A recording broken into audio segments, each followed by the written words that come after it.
I never thought I'd be sharing this story, but recent events have brought back memories I've tried to bury for years. I'm Paul, 28M, and this is the story of how I reconnected with my long-lost brother and uncovered a family secret that changed everything. Growing up, it was just me, my younger brother Mikey, 25M, and our dad, Martin, 52M. Mom left when I was 5, and Mikey was just 2. At least, that's what we were told. Dad always said she couldn't handle the responsibilities of motherhood and chose to leave. We never questioned it because, well, what else could we do? Our childhood home was a small, 2-bedroom house on the outskirts of town. It wasn't much, but it was ours.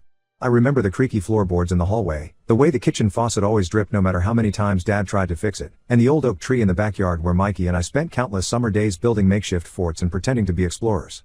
Dad worked hard to provide for us, often taking double shifts at the local factory to make ends meet. He'd come home late, smelling of sweat and metal, his hands rough and calloused. Despite his exhaustion, he always made time to ask about our day and help with homework when he could. I took on the role of caretaker for Mikey when Dad was working late. I made sure he ate, did his homework, and got to bed on time. It wasn't ideal, but we had each other, and that was enough. I remember nights when Mikey would crawl into my bed, scared of the dark or the thunderstorms that rattled our windows. I'd tell him stories, made up adventures about brave knights and clever wizards, until he fell asleep. We didn't have much, but we made do. Christmases were lean, but Dad always managed to fix together enough for at least one present each. I'll never forget the year he got me my first bicycle. It was second-hand and a bit rusty, but to me, it was the most beautiful thing in the world. I spent that entire summer teaching Mikey how to ride without training wheels, running alongside him as he wobbled and cheered when he finally managed to pedal on his own. School was a challenge for both of us. I was a quiet kid, more interested in books than sports or socializing. Mikey, on the other hand, was all energy and charm, making friends easily but struggling with academics. I helped him with his studies as best I could, feeling a sense of pride when his grades improved. As we grew older, I started to notice things. The way Dad's eyes would sometimes linger on old photos he kept hidden in his dresser drawer. The sadness that seemed to hang over our house like a heavy cloud, especially around holidays and birthdays. And the way Dad would sometimes look at us with a mixture of love and something else. Guilt? Regret? I couldn't quite put my finger on it. Everything changed when I turned 16. It was a Friday, and I remember feeling excited about the weekend. Mikey and I had plans to go to the local arcade, a rare treat we'd been saving up for weeks to afford. I came home from school, dumping my backpack by the door as usual, calling out to let Dad and Mikey know I was home. The house was eerily quiet. Then I heard it, the sound of breaking glass followed by a muffled sob. I rushed to the living room and froze at the sight before me. The room was in chaos. Books and papers were strewn across the floor, a shattered picture frame lay near the wall, and in the center of it all was Dad, slumped in his armchair, an empty bottle of whiskey dangling from his hand. Mikey was cowering in a corner, tears streaming down his face. When Dad saw me, he lurched to his feet, his eyes wild with a mixture of anger and something that looked like fear. He lunged forward, nearly losing his balance. I stepped in front of Mikey, shielding him from whatever was coming. That's when Dad dropped the bomb that shattered our world. He wasn't our real father. Our mom hadn't abandoned us, she had died in a car accident when I was 4. Martin was her brother, our uncle, who had taken us in after her death. He had been struggling with the burden of raising us, turning to alcohol to cope. The room spun around me as I tried to process this information. Memories flashed through my mind, hazy recollections of a woman with kind eyes and a gentle laugh, the faint scent of lavender that I'd always associated with comfort but could never place. Had that been our mother? I looked at Mikey, saw the fear and confusion in his eyes, and knew I had to get us out of there. I grabbed his hand, and we ran. We didn't stop until we reached our neighbor's house, Mrs. Thompson, 65F. She had always been kind to us, offering cookies and a sympathetic ear when things got tough at home. Mrs. Thompson took us in that night, her face creased with worry as she made up the spare room for us. I remember sitting at her kitchen table, a mug of hot chocolate growing cold in front of me, as she called social services. Mikey fell asleep on the couch, exhausted from crying, while I sat there, numb and silent, trying to make sense of how our lives had changed in just a few short hours. Within a week, Mikey and I were placed in separate foster homes. I fought hard to keep us together, pleading with the social workers, but the system had other plans. The last time I saw Mikey, he was being driven away in a social worker's car, his small face pressed against the window, tears streaming down his cheeks. I stood there on the sidewalk, my own cheeks wet with tears, feeling like I'd failed in my most important job, protecting my little brother. The years that followed were a blur of different homes, schools, and faces. I withdrew into myself, focusing on my studies as a way to escape the turmoil of my life. Books became my refuge, offering worlds far removed from the harsh realities of my own. I excelled academically, earning praise from teachers and foster parents alike, but inside, I felt hollow. Every birthday, every holiday, I thought about Mikey. Where was he? Was he safe? Happy? Did he remember me? I imagined him growing up, Wondered if he still had that mischievous glint in his eye, if he still bit his lip when he was concentrating hard on something. As soon as I turned 18 and aged out of the system, I started searching for Mikey in earnest. I scoured social media, contacted adoption agencies, even hired a private investigator with money I'd saved from part-time jobs. But with limited resources and information, my efforts were fruitless. Determined to make something of myself, I threw myself into my studies. I applied for every scholarship I could find, wrote countless essays, and spent sleepless nights preparing for exams. My hard work paid off when I received a full scholarship to a prestigious university. College was a time of growth and self-discovery.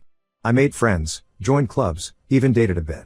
But always, in the back of my mind, was the thought of Mikey and the family we'd lost. I majored in marketing, drawn to the creativity and strategy it required. After graduation, I landed a good job at an up-and-coming advertising firm. On the surface, my life looked perfect. I had a successful career, a nice apartment, and a wide circle of friends. But the hole in my heart remained. Every time I saw brothers together, at the park, in restaurants, on the street, I felt a pang of loss so acute it took my breath away. Then, last month, everything changed. I was scrolling through Facebook mindlessly one evening when I received a friend request that made my heart stop. The name on the profile was Michael Thompson. The profile picture showed a young man with familiar eyes, my eyes. With shaking hands, I accepted the request. Within minutes, I received a message, "Paul? Is it really you? It's me, Mikey. I've been looking for you for so long." We arranged to meet at a local coffee shop. The days leading up to our meeting were a mixture of excitement and anxiety. What if he didn't like the person I'd become? What if we had nothing in common anymore? What if this was all some cruel mistake? When I saw him walk into the coffee shop, all my fears melted away. He had grown so much, but I could still see the little boy I used to protect. We hugged for what felt like hours, both of us crying and laughing at the same time. The other patrons in the coffee shop must have thought we were crazy, but we didn't care. Over steaming cups of coffee that grew cold as we talked, Mikey told me a story. Mrs. Thompson, our kind neighbor from all those years ago, had pulled some strings and adopted him shortly after we were separated. She had tried to adopt me too, but by then, I had already been placed with another family. She gave Mikey her last name to protect him from Martin, which is why I could never find him. Mikey's life with Mrs. Thompson sounded like something out of a heartwarming movie. She had been patient and kind, helping him work through the trauma of our separation and the revelations about our past. She encouraged his interests, celebrated his achievements, and provided the stable, loving home we had always craved. We spent hours catching up. Mikey is now a teacher, married to his high school sweetheart, Lisa, 24F. They're expecting their first child in a few months. He showed me pictures of his life, his friends, his home. I was overjoyed to see how happy and successful he had become. But there was more to the story. Mikey had been doing some digging of his own, trying to uncover the truth about our past. He had discovered something that shook us both to the core. Our mother hadn't died in a car accident. She had been murdered. And Martin, our uncle who raised us, was the prime suspect. The case had gone cold years ago, but Mikey had found old newspaper articles and police reports. The evidence was circumstantial, but it painted a damning picture. Martin had been the last person to see our mom alive. He had inherited her house and custody of us after her death. And there were inconsistencies in his alibi that were never fully explained. As Mikey laid out everything he'd discovered, I felt like I was in a movie, one of those twisty crime dramas where nothing is as it seems. How could this be our life? How could we have lived with a potential murderer? And if Martin had killed our mother, why had he raised us as his own?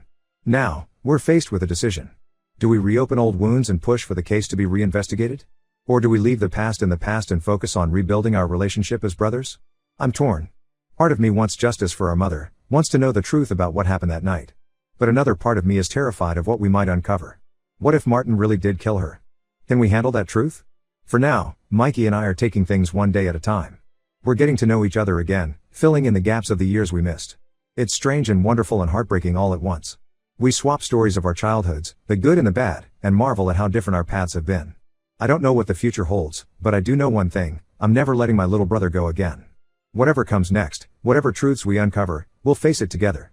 Because that's what brothers do. Update 1, it's been 2 months since I reconnected with Mikey, and so much has happened that I hardly know where to begin.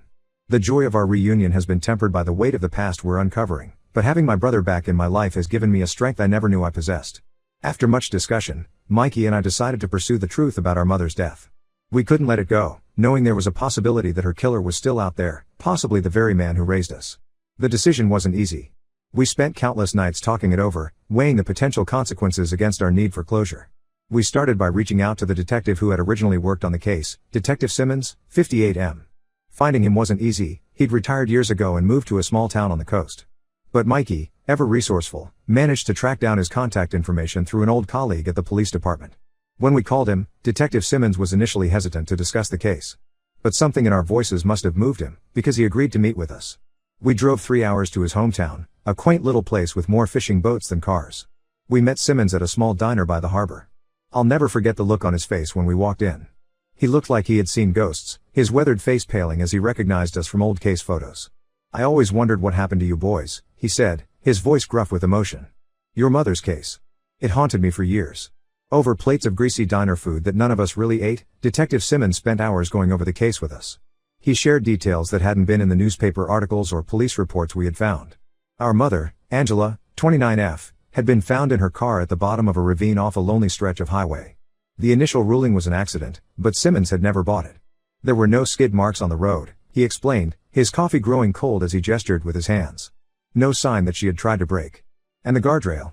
It looked like it had been hit with considerable force. More force than you'd expect from a car simply veering off the road. And then there was the matter of the life insurance policy. Just 2 weeks before her death, Martin had convinced Angela to take out a substantial life insurance policy. He was the sole beneficiary. It wasn't enough to convict him, but it was enough to make Simmons suspicious. "I tried to push for a deeper investigation," Simmons said, his eyes clouded with old regret. "But without hard evidence, my superiors weren't willing to pursue it. And then, well, life happened. Other cases came up. But I never forgot about your mother." As we delved deeper into the case, Mikey and I found ourselves on an emotional roller coaster. There were days when we were determined to uncover the truth, no matter the cost. We'd stay up late into the night, poring over old documents, trying to piece together a puzzle with too many missing pieces. Other days, the weight of it all felt too heavy to bear. I remember one night when Mikey called me, his voice choked with tears. "What if we're wrong, Paul?" he asked. "What if Martin is innocent and we're dragging his name through the mud for nothing?" I had no answers, only shared uncertainty and a promise that whatever we discovered, we'd face it together. One particularly difficult day, Mikey and I decided to visit our childhood home. It had been sold years ago, but we thought seeing it might jog some memories. As we stood on the sidewalk, staring at the house where we had spent our early years, a flood of memories washed over me. I could almost hear the echo of our childish laughter, see the ghost of our younger selves playing in the yard. As we stood there, lost in our thoughts, an elderly woman approached us. She walked slowly, leaning on a cane, her silver hair gleaming in the afternoon sun. "Can I help you boys?" she asked, her voice kind but cautious. We explained who we were, and her face lit up with recognition. "Oh my," she said, her free hand flying to her mouth. "You're Angela's boys. I remember when you were just little things." Her name was Margaret, 75F, and she had been our next door neighbor when we lived there. She invited us in for tea, and as we sat in her cozy living room, surrounded by photos of her own children and grandchildren, she shared memories of our mother that brought tears to our eyes. "Your mother was a wonderful woman," Margaret said, pouring tea into delicate china cups. "So full of life and love for you boys. She used to bring you over here sometimes, you know. You'd play in the backyard while we chatted. She was always talking about her plans for your future, how she wanted to give you the best life possible." Margaret told us about how our mother would sing while she gardened, how she always had a kind word for everyone in the neighborhood. She described a woman who loved fiercely and lived fully, a far cry from the shadowy figure we'd carried in our memories. Then Margaret hesitated, looking uncertain. She set down her teacup with a shaky hand. I never told anyone this before," she said slowly. "But the night before your mother died, I heard her arguing with Martin. It was late, and I couldn't make out what they were saying, but it was heated. I saw her storm out of the house, get in her car and drive away. Martin followed in his car a few minutes later. The next day. Well, you know what happened." Mikey and I exchanged glances. This was new information, something that had never made it into the official reports. Could it be the missing piece we needed? We left Margaret's house with heavy hearts and racing minds. On the drive home, we dissected every word of her story, trying to fit this new piece into the puzzle of our past. Armed with this new lead, we went back to Detective Simmons. He listened intently, his brow furrowed in concentration as we relayed Margaret's account. "This could be significant," he said, rubbing his chin thoughtfully. "I always felt there was more to the story." Simmons agreed to help us push for the case to be reopened. He warned us it would be an uphill battle given how much time had passed, but he had connections in the department and promised to do what he could. As we navigate this complex and emotional journey, Mikey and I have grown closer than ever. We talk every day, sharing our fears, our hopes, our memories. It's strange how quickly we've fallen back into the rhythms of brotherhood, as if the years apart were just a brief interruption. Lisa, Mikey's wife, has been incredibly supportive through all of this. She's often there during our late-night strategy sessions, offering a fresh perspective or just a comforting presence. I can see why Mikey fell in love with her. She has a quiet strength that seems to ground him. There are moments when the weight of it all feels overwhelming.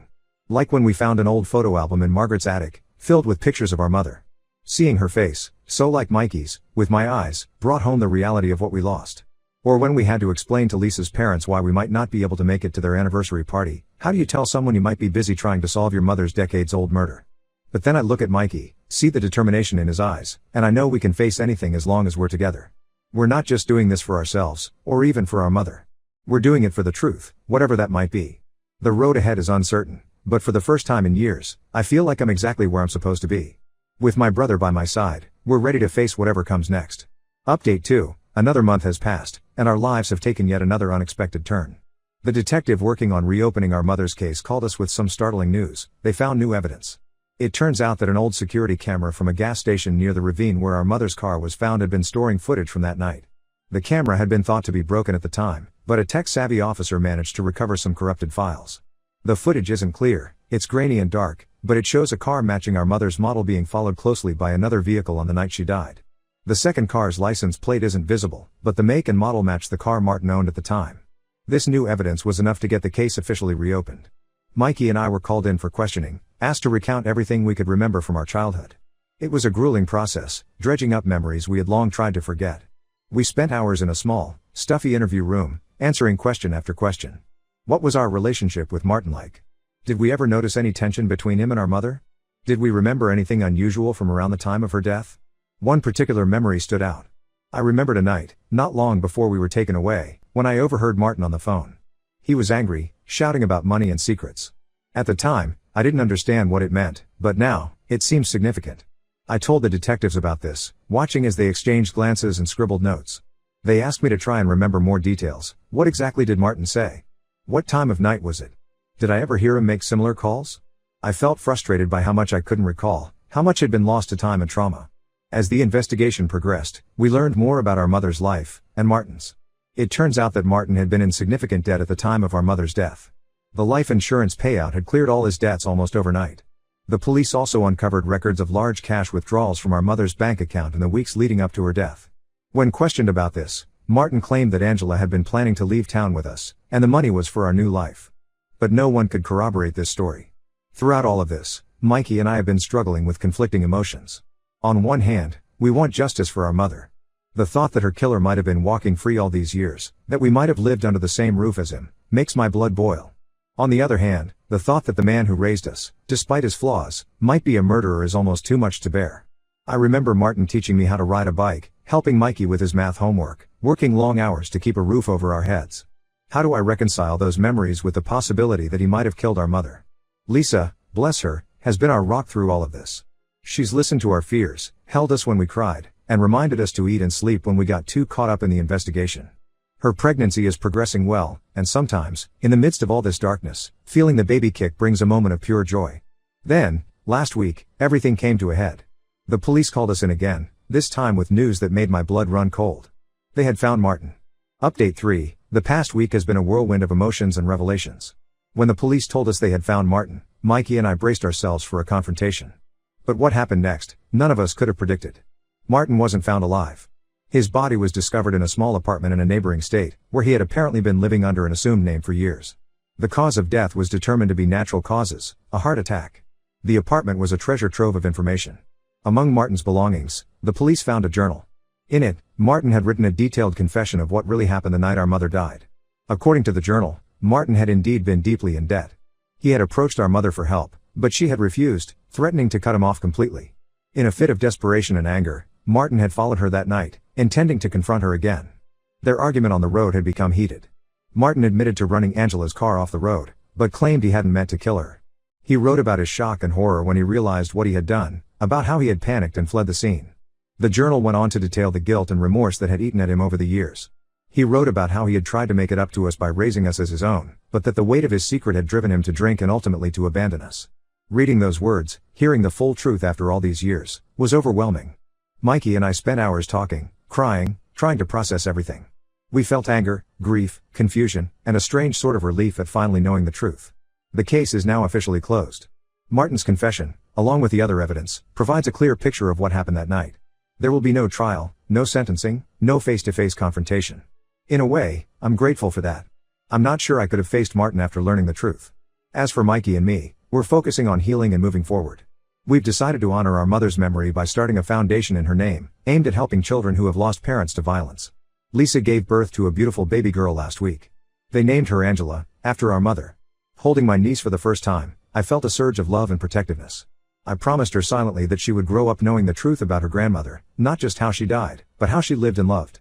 This journey has been painful and difficult, but it's also brought Mikey and me closer than ever. We've reclaimed our past, confronted our demons, and now we're ready to face the future, together, as a family.